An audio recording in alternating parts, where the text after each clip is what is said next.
ગુજરાતમાં 3 દિવસમાં ગરમીનું જોર વધ્યું 7.2 ડિગ્રી વધીને તાપમાનનો પારો પહોંચ્યો 41.8 પર અમદાવાદ સહિત 8 શહેરમાં આજે હીટવેવને પગલે ઓરેન્જ એલર્ટ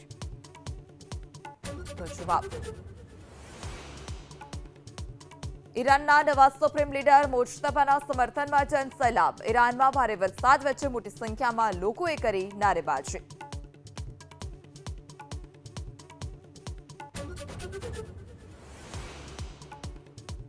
महायुद्ध वच्चे एयर इंडियाए भावमां कर्यो वधारो अलग अलग रूट पर फ्यूअल सरचार्जનું એલાન યુદ્ધને કારણે 15 થી 20% મોંઘી થઈ વિદેશી ઉડાન